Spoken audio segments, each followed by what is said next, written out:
Welcome to Energetic Advantage, the podcast where energy isn't woo, it's your edge. I'm your host, Jessica Serrato, intuitive strategist, lifelong pattern decoder, lover of numbers, and energetic guide for visionary leaders. Around here, we go energy first, strategy second. Every episode will give you a perspective, a tool, or a timeline shift that helps you lead from your power.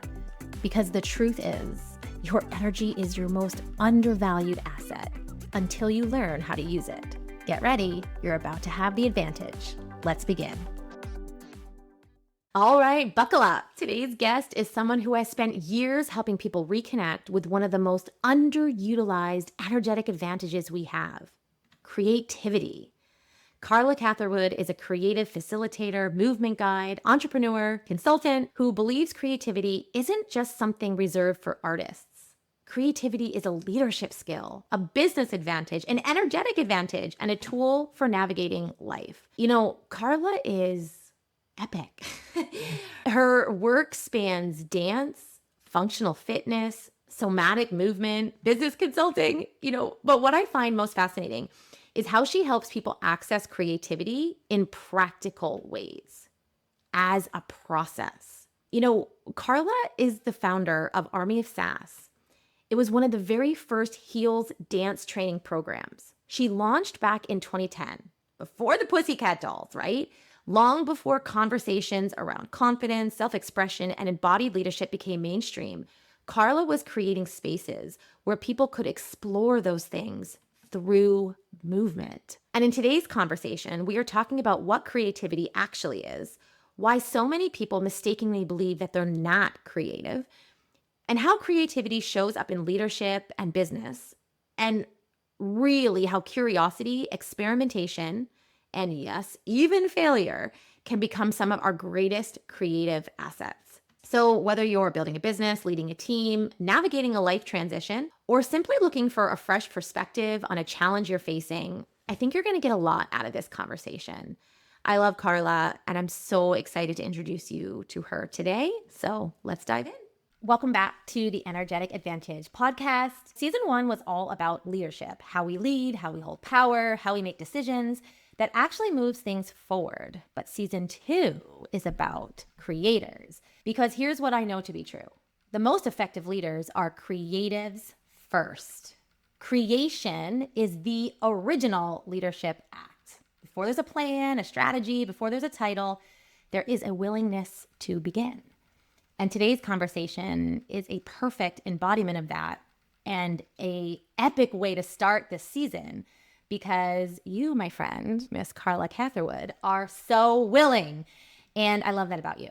So welcome, Carla. I'm so excited you're here. Thank you so much for sharing. Thank you for having me. I'm excited.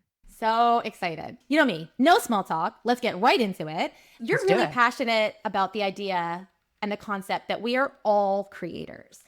Can you break that open for us, especially for the people who don't necessarily identify as creative? Absolutely. There's creation is everywhere, and it doesn't always look like drawing or singing or dancing, or, you know what I mean? It looks many different ways. So I want you to think of this. So every person on this planet, wherever you are, we often have an idea of where we want to go, or a thing that we want to do, or somewhere where we want to take ourselves or build out. So we're here in one way, but we have this vision, which is here. Yeah. So whether you think you're creative or not, often what happens is we do a bunch of things that gets us to the vision. Yeah. Right? So that in between, that's creativity. Ooh, I love that. I've never actually heard it described as that. So in this process, where might people unknowingly shut down the creativity that I'm hearing for you is inherently there in all of us? Take themselves too damn seriously. There's How that. deep? Yeah. So it is deep, because when you have a vision, it's very important. You're very focused on the execution of that vision or that idea. And often what happens is people get an idea of how it needs to be done. And I think a lot of the times, the way that life often takes us, whether we want it or not, is not necessarily obviously that straight line. And anyone that's an entrepreneur knows that success is this. You've seen, everyone's seen all these memes where it's Yes. like success, Yes. Agreed. whether it's a project or it's a business or it's anything really. That process is often what happens is we get in our own way because we get stuck in how we think it needs to happen. Yeah. So, what can happen is, can we almost surrender to the process versus hold on so hard and grip so hard? And when I say surrender, I don't mean it in a shavasana, or I don't mean it in a way of you're giving up. To me, surrender is giving in. So, Beautiful. where and how can you just give in and flow with the process? And obviously, you'll know when things are right and when things are wrong along the way. But that path doesn't have to be so, it's not going to be straight. So, first of all, just get that out of your head and just allow yourself to go on this flowing like river. Yeah, I love that. And I think you've just named an energetic advantage that we might not even realize. It's what you said. It's like, when someone is like white knuckling and taking themselves and the thing so seriously. And you also know when people are having fun, even when their work or their impact is serious. Mhm. And I just love this because it also tells me it's like creativity is, yes, you have an output of your creativity, but it's not something that you necessarily need to do. It's actually who you are. And that Mm. energy of having fun in the creation is so important. And you can't replicate that. Right? Like it's like I'm Yeah. just laughing of like how many times when you're not having fun and you try to convince yourself that you are, this is fun, this is gonna be fun. You can't mess with that energy, right? You Yeah, can't and outrun I think that. one way to tap into the enjoyments or just like the surrender side of things is ask yourself this, what else is possible? Mm. So that has been a key North Star for me in anything and everything that I have ever done, ever will do. I'll have this vision, I'll get into the work, and I'll just think, what else is possible? I love this. And then it just kind of like, oh, it just opens up your mind to think outside of what's there in the box already. But also from a business strategy side, if you don't do a competitive analysis and look at what's out there compared to what you have, and then ask yourself what else is possible, that's the difference between, are you Blockbuster or are you Netflix? Yeah.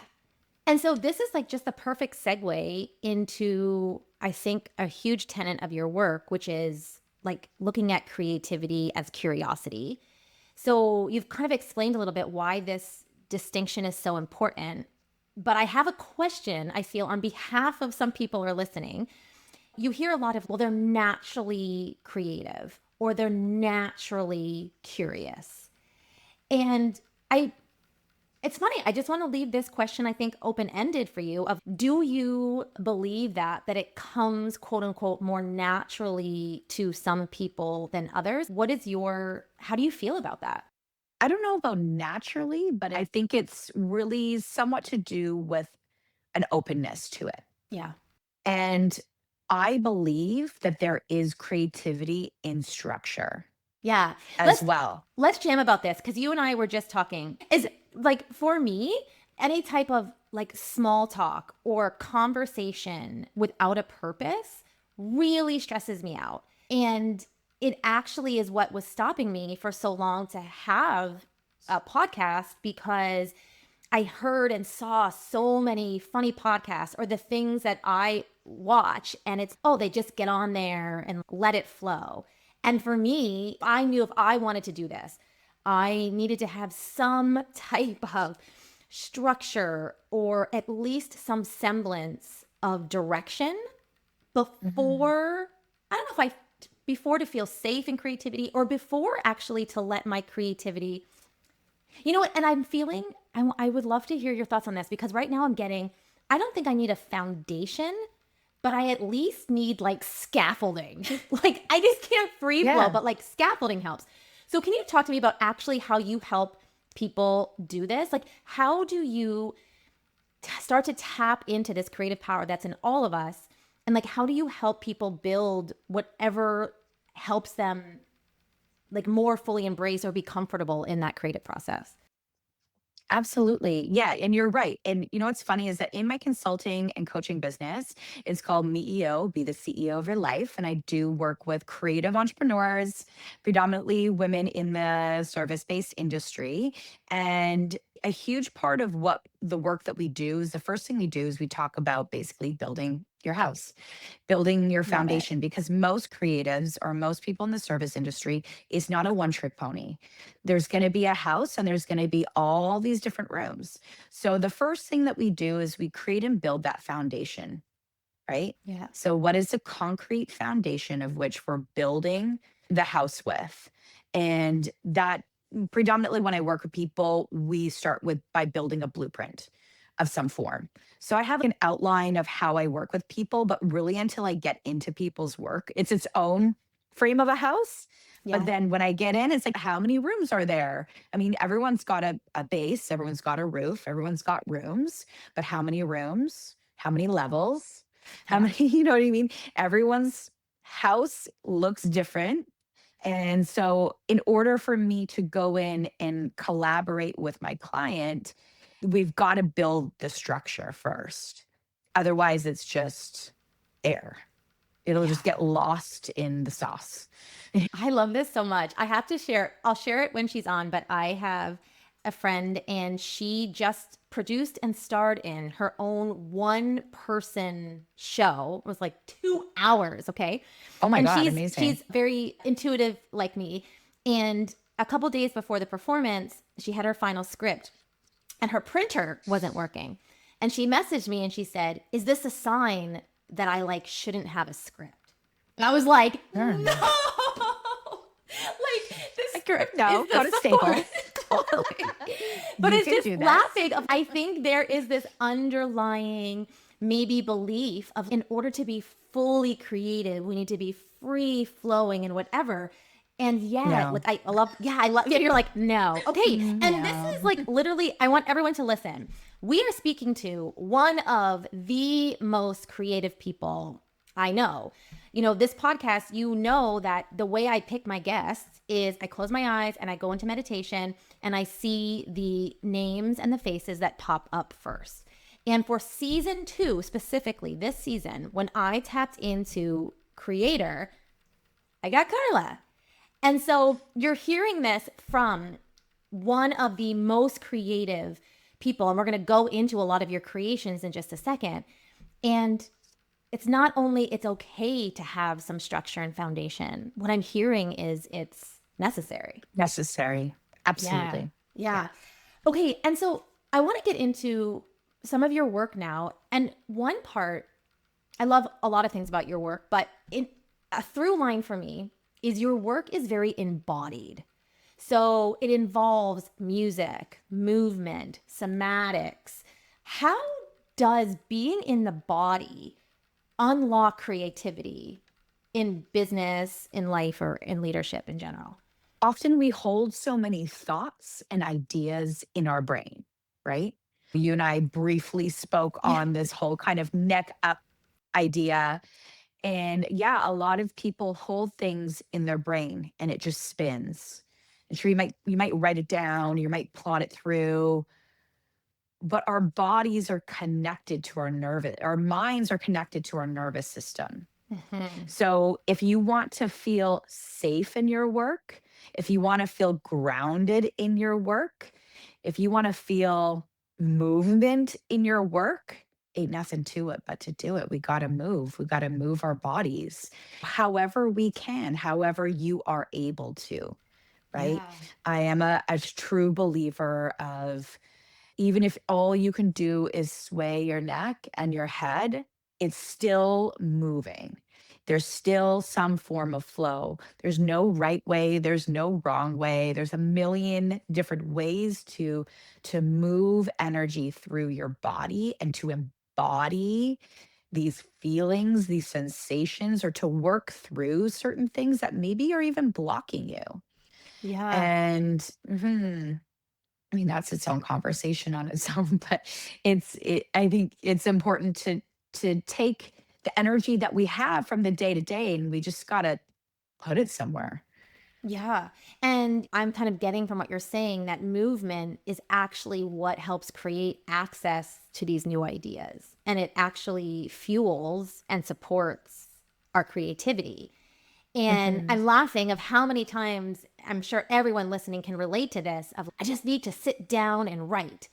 I just need to lay down in stillness and meditate. Like we're kind of for whatever reason kind of programmed to be like, oh, but you know what? I'm just laughing. This goes back to your what we were saying earlier. It's let's get serious about creativity. I'm gonna sit down and do it. And it's both of those things, like Uh, stopping your natural movement in your body and also creating such importance in your brain that this is serious is actually really pushing against your creativity, even though you have good intentions for it. mhm. I mean, meditation is great. Writing is great. Yes, and Yeah. what Yeah. else is possible? Right? Yeah. So don't stop in one modality. Trust me, I do all the things. I'll write, I'll meditate, I'll move, I'll walk. Oh my God. I'm that person like when I'm driving and I Mm. listen to music, or if I'm just in absolute stillness and I'm driving, or if I'm walking, if you ever see me on like the seawall in Vancouver when I'm visiting back home, or if I'm like, I live on the waterfront here in Toronto, if I'm like on the waterfront, if I'm walking through the city and I have my AirPods in and I'm just like in this, like almost like this canvas blank stare. I'm like, she's creating something. I don't know what it is, but it's something. Love it. So for me, it's like some sort of movement. Mhm. It gets me going. Yeah. I love that. And it's the same. I always laugh. I'm sure you have the same as I walk a lot in the neighborhood and a lot of the kids like tell my kids, "Your mom's always talking to someone." And they're like, "No, she's talking to herself." I'm like, "Oh, yes, I am." Or the dog. I mean, either one, but it's getting that creativity out.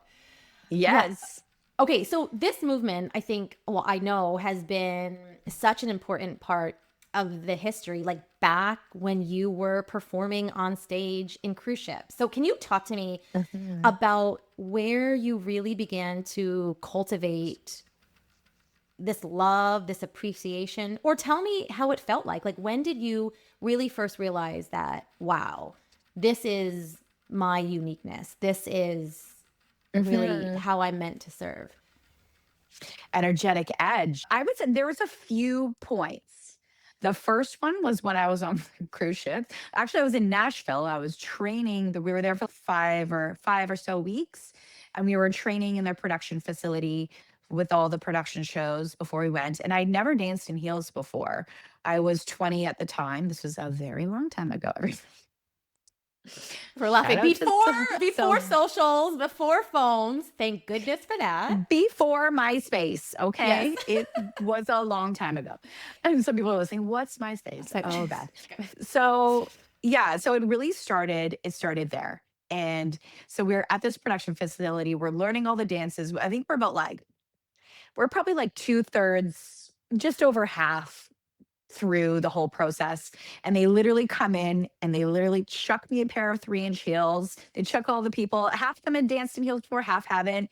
And I was like, okay. So I just put them on and I did everything I've ever done, but I don't know how my ankles survived. I don't know how. I was 20, so yeah, it makes sense. Wow. And I was young and pliable. And so that was like a really interesting moment. I was like, ooh, this feels good. I like this. It felt really good. And then when we had one show that was like more of a musical theater style, and it was like a Broadway kind of review show. And We did some cabaret numbers. And so we had the big feathers, and I had a hat, like a sequin bra with the underwear, Oh, like the feather thing, and like the fishnets and the heels and the gloves. And we did this thing where we like danced around in chairs and with the toes pointed up. And it was very cabaret style. And I was like, this is, yes. It was always like my favorite number out of all the numbers. I was like, yes, I love this one. And then fast forward to about 2003 or 4, the years are very, Melding I don't together know, as they somewhere in do. there. Yeah. So I don't even know how to shorten this one, but I was doing a fundraiser for a friend of mine who was shot in the back at a nightclub shooting in Vancouver. The previous year, I was actually at this nightclub, and it was a pretty big deal. There were people that lost their lives. Unfortunately, two gangs just decided to whip out guns and start shooting at each other. And there were people that were innocently hit, shot, killed. And wow. even this little lady here, I was nicked by a bullet. I was literally had my hand over my head like this, and it went. Wow. And yeah, I was very, very blessed and very lucky to walk away with nothing but a band-aid. And so this industry friend of ours was up from LA, and he was teaching, and a bunch of us were going out. We were just dancing. We just wanted to dance all night. And so, unfortunately, that whole process happened. And a year later, my mentors were like, hey, we'd love to do a fundraiser for Steve, but we're really busy with our production season. If somebody else wants to do it, nudge, nudge, we'll help. And I was like, I'll totally do it. Done. I have no idea what I'm doing, but I'll figure it out. So, not only did I produce a live entertainment showcase, but I saw this snippet of the Pussycat Dolls before they were a singing group. Yeah. I saw Robin Anton and her crew on Much Music. And this is before like PVR days where you could film it and go back, or like YouTube, or it was like before any of that. I just happened to catch it. And I was like, whatever that is, I want to do it. They were in like the Viper Room in LA, and they had like celebrity guests, like singers, but then there was like this dance troupe. And I was like, I'm going to do that, but no singing, just dancing. So fast forward a few months later, I produced this fundraiser. I'm like, I'm going to put a piece in. So I gathered like a crew of a gaggle of ladies. I think there was like 12 or 16 of us. I don't know. There's a whole bunch of us. And a friend of mine helped me come up with a name. We called it the Burlesque Beauties. And then I cut it down to about 6 people. And then it turned into a whole thing. And so Wow. from the Burlesque Beauties, we had our own cabaret shows. We had corporate sponsors. There was no nudity or stripping or anything. It was very like the first number I ever choreographed was to Hanky Panky Good Spanking by Madonna from My like the Dick Tracy soundtrack. It was yes. like our friend's sister, like I think we went to like La Senza and got like bustiers and like high-waisted pantalones and like all these things. And then Yes. my friend's sister came in with like her glue gun and like little sew bits, and like literally I think I had a glue gun like burn on my like Left cheek. my back end, my butt cheek. Literally, I think it might still be there. I saw her last year. I was like, I think I still have that mark on there. But it was very like put together. And next thing you know, yeah, we had our own cabaret shows. We danced at the Playboy Mansion for a private event once. We got flown around for corporate events. Yeah, it was a good time. It was great. It was really fun. And but through that process, women would like my friends and all their friends would be like, Carla, you're a dance teacher. We want to learn how to do this. I put together a class. And I was like, okay. I'm a dance teacher. I've been teaching dance at that point for a long time. And I was like, yeah, I don't know, I'll figure something out. I was like, bring your friends, we'll do it. Sold out, packed. Wow. And being like I come from a really heavy duty jazz dance background, like ballet, jazz, like very much conditioning and syllabus. And when I started doing all the moves that me and the girls would do, I was like, oh God, this is I started to just naturally break it down so then everyone could just look the same. Yeah. Like the dance teacher in me, you all, let's get in formation, people. Beginner or not, I don't care. We need to figure this out. So I then, from the class, I created a syllabus. From the syllabus and class, I created a program. So that's where Toronto comes in. About 2010, I moved to Toronto. I started a program that was I think originally it was like 4 weeks, and then they performed in my cabaret show. And that was the beginning seed of Army of Sass. So Army of Sass was the world's first heels dance syllabus. And I licensed, I had 40 plus locations across Canada and the US. And yeah, it was a time. It was a Yeah. time.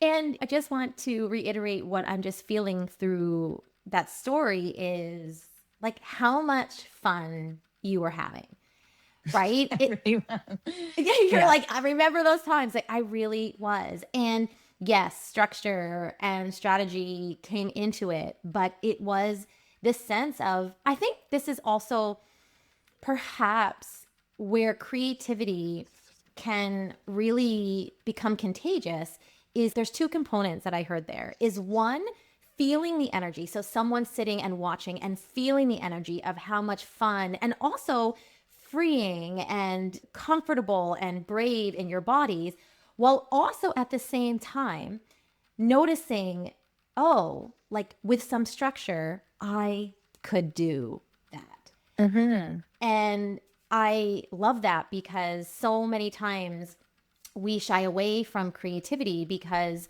we don't feel we are brave enough or bold enough to go first. So when I ask you that, like was that ever a question or a doubt in your mind of wow, like this is going to be the first and how do I feel about that? Or were you just so in the I didn't moment? Yeah, I'm even looking at think your about face. it. See, this is okay.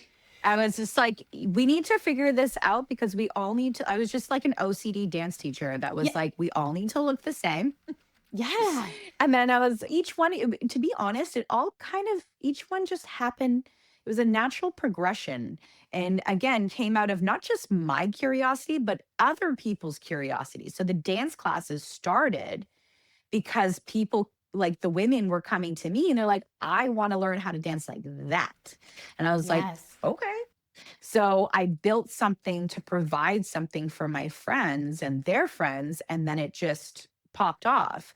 And then when I went to go license, it's because I created this big movement in Toronto between these programs that moved into this big creative showcase, like show at the Show. end. Like we would sell it at the Mod Club. I don't know if, I mean, there's people listening from all over the place, but I mean, it's an iconic spot. I think The Weekend did his first show there. There's always like it's an iconic spot, and we would sell it out all the time. And just because other people, like people wanted to express themselves, and then they wanted to bring their friends and family to bear witness their own transformation. And when other dance teachers or studio owners caught wind of this, they were like, you should franchise this. And I was like, looked into franchising, and I was like, well, you can't franchise creativity. So that was the interesting part of it, because Ooh. yeah, you can't. It just doesn't actually work. And also dancers don't have franchise money. I love Yep. y'all, but that's not our world unless you come from like other parts of Parts money of within yep. your own portfolio. But predominantly those dance teachers or leaders in the industry, when I looked into everything, I'm like, that just doesn't make sense, because franchising, it's very much like here, it's exactly on point. So think of it like McDonald's. Hmm. So if you want to franchise McDonald's or a Tim Hortons, it's going to be exactly the same. So a Big Mac in New York City is going to taste exactly the same as North Vancouver, British Columbia, or Toronto, Ontario, Canada. It's all going to be the same.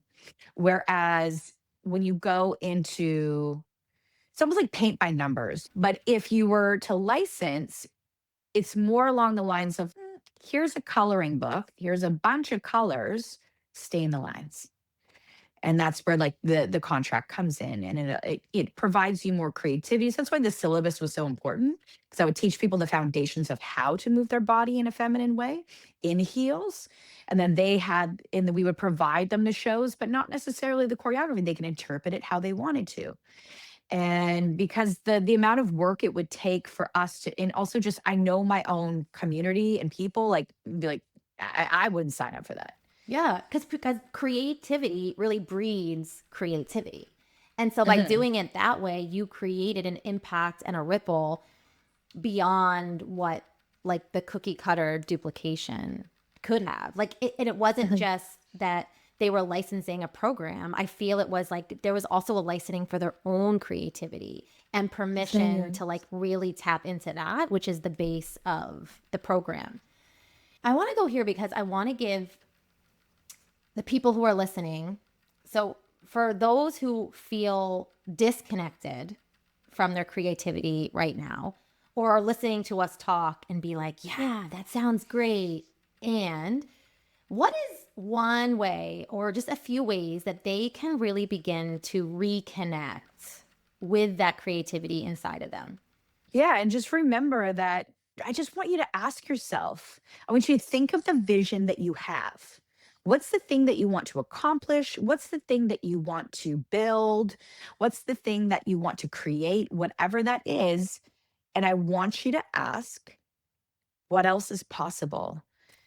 What are the steps that, yes, what are the steps that need to be done to actually build it? Because a huge challenge for a lot of people, especially in the creative world, is they'll have this vision, but they get so overwhelmed with the how, they drop it. Yeah.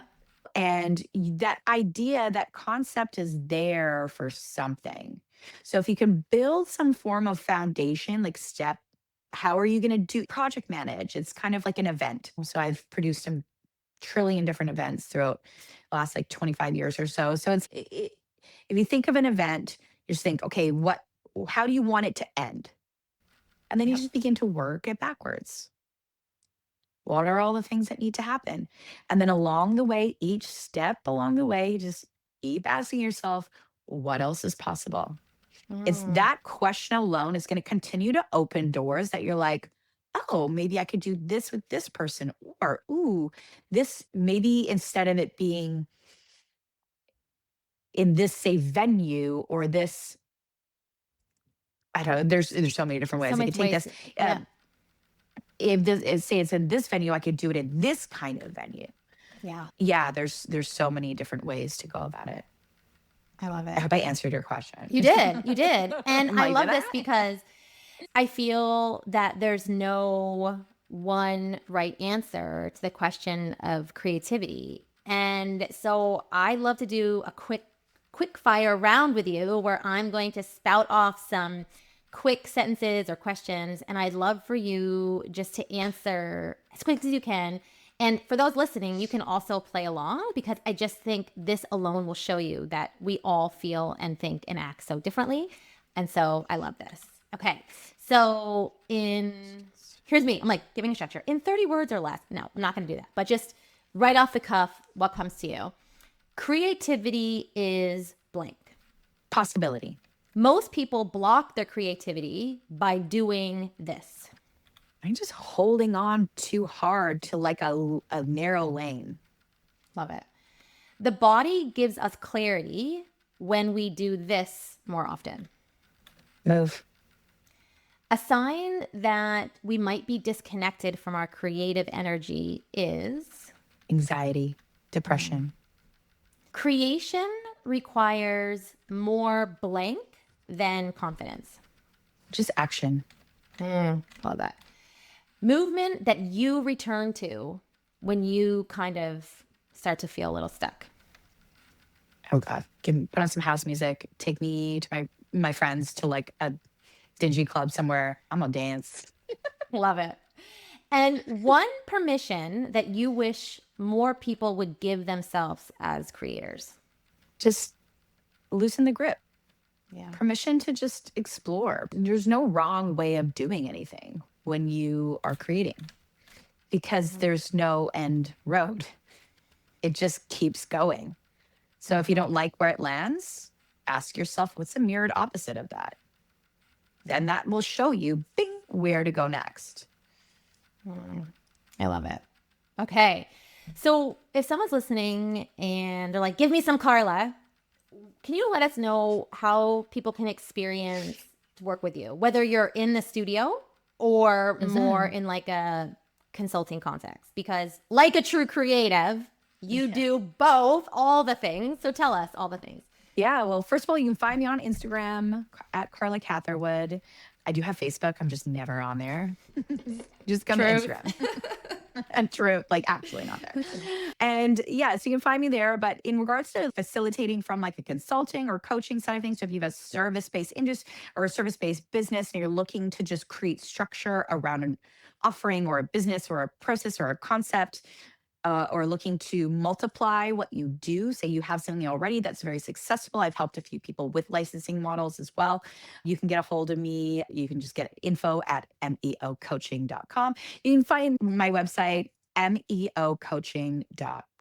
So you can find me on there. You could book a discovery call. You can come and meet me online. You can shoot me an email.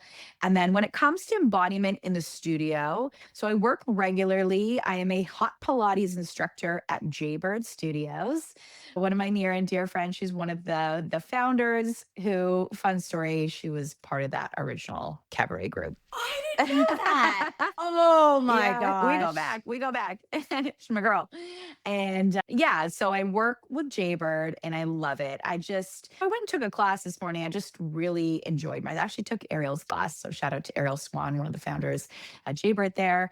And it just was such a beautiful embodied experience. So it's a dark space. So there are studios in Toronto and Vancouver currently. I know they're expanding outside of that mapped area as well. So stay tuned. Yeah, so it's a blacked out studio. It's candlelit. There are no mirrors. It is heated and there's a Dolby sound system. So it's very all encompassing. Jess, you came and took one of I was my gonna classes say, in yeah, Vancouver. I loved it. It was so good. Talk about like just being in your body with not only no distraction, but I think the environment really supporting and giving you permission to really do that.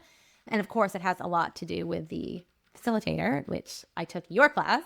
So I loved it. But yeah. And you know what? I just was laughing because a lot of times we maybe are not creative or we don't engage in a creative process or we don't move our body or make time because we think it's going to take so much time. But in that example, in that studio, it takes what? Like 2 seconds to drop in. And after a 45-minute class, which is no time at all, you feel like sometimes a completely different person. And the same, I Mhm. think, with a creative process is it, I'm just of the belief it doesn't have to take time in order to be like successful. And I think you're just such a testament to that when you were creating all of these things is like any outside person might have said, oh, like wait on that, or wait till you have this, or practice or perfect for a few more months No, before you do that's the that whole point. creativity. And so the whole purpose and point of creativity is just begin, just Again, do it. And one of my other offerings is I teach dance still. So I still teach I love dance. it. So I'm actually doing a workshop slash, it's also like a 6 week series. So people can either come in for the workshop or they could do the full 6 weeks here in Toronto. It actually starts on my birthday. It's just like how the dates, because we're like, oh, let's do Tuesdays, like my collaborator, the studio collaborator that I'm working with. And it's actually like some sort of solar eclipse in Aquarius, fire horse new Yes, year. There's like all these things. February My 17th. birthday's February 17th. That's my birthday. And yeah, it's full on. It's starting this year. So I learned how to DJ. So I I can remember make my that. own mixes. So Mhm. I got back, coming back to that idea of creativity, and it kind of takes, you don't need to be perfect. I haven't touched my deck since last March. And I literally took them out today. I opened it up and I actually was like, Blowing the dust. like, whoa, and then took a Swiffer and was like, okay. Yeah. So like fully did a Swiffer situation, pulled it up. The first like few, like, you have to get your crate organized, you have to get certain playlist things. And then you start doing it. I'm like, like it just was so unhinged.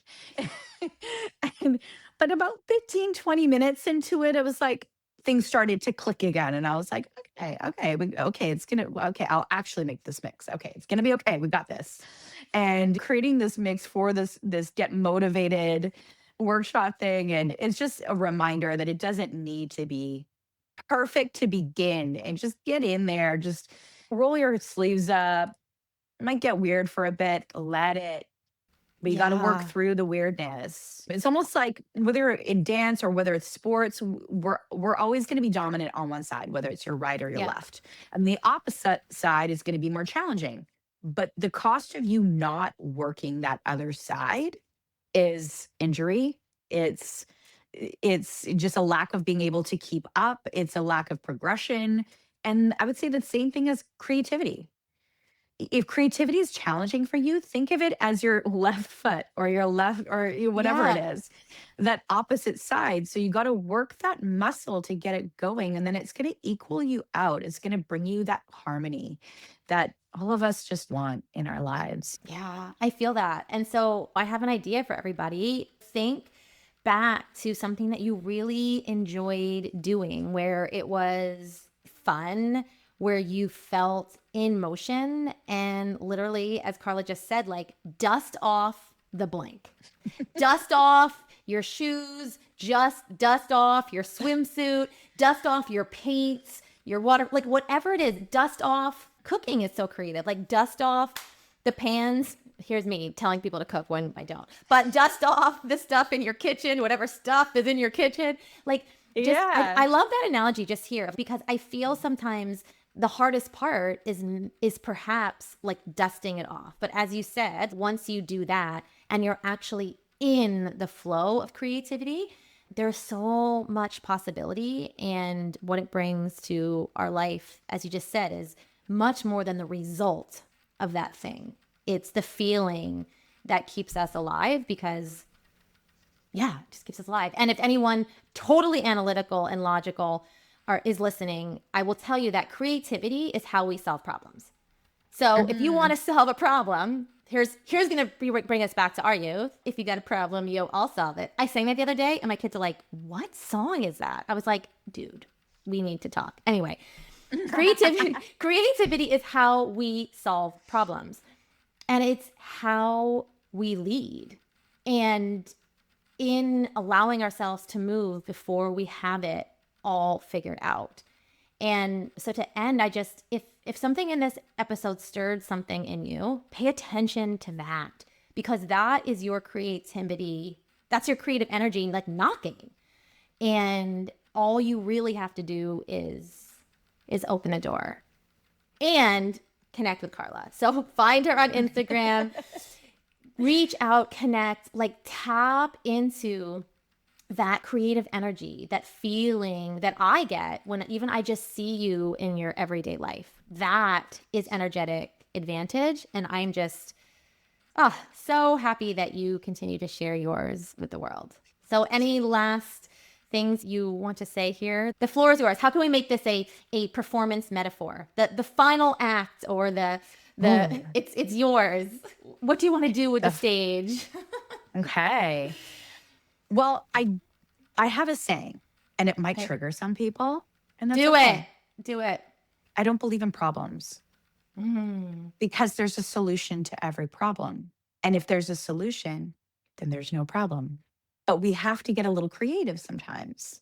So we got to get out of our own lane. We've got to look, we've got to think of it kind of like hover above the challenge. Let's call it a Yeah. challenge and go, what's the way out?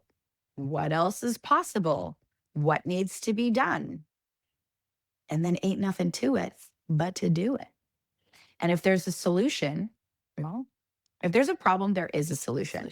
And one thing I will say is that, like, in order to find that solution, just look when you have a challenge. I want you to ask yourself, what is a mirrored opposite to that challenge? Yeah. That is your answer that you're looking for. Like, we already have the solutions, we already have the answers. We just have to look and mirror what the challenge is. That is the answer. And then creativity is the how to get from one bridge to the other. So good. Okay, everyone say it with me. Ain't nothing to it except to do it. Did I get that right? Do it. Okay, Ain't nothing to it that but sounds to better. do it. I'm like, for some reason, Carla sounds so much cooler than me when I say it. but that is the gist of it. So thank you so much, Carla. Thank you for sharing your creative wisdom and your energy with us today. Thank you all for listening, and we'll see you next time. Thanks for being here inside The Energetic Advantage. If today's episode opened something for you, share it, tag it, or send it to the person who popped into your mind. And remember, energy first, strategy second. Your advantage has always been in you. Now it's time to lead with it. See you next time.